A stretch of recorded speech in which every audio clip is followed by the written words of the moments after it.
Tinulang manok na may repolyo. Kaya ako nilagyan niya ng repolyo kaysa masira naman, sayang. Kaya nilagay ko na lang yung repolyo. Ayan na guys, hindi ko na lang pinakita sa inyo kung paano ko ginawa yan, pero alam ko na alam ninyo kung paano magluto ng tinola. Ayan, malapit na siyang maluto. Kakaiba nga lang dyan ay nilagyan ko ng repolyo kaysa naman mabulok. Yummy.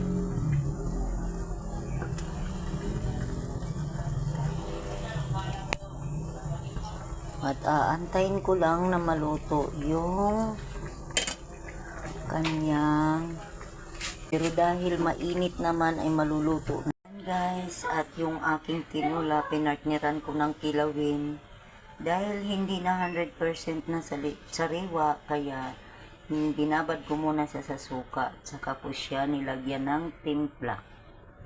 Yan. Yan na guys. Iborito kasi ito ng aking mga anak.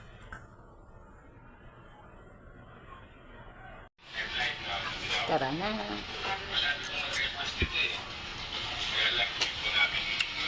Yummy.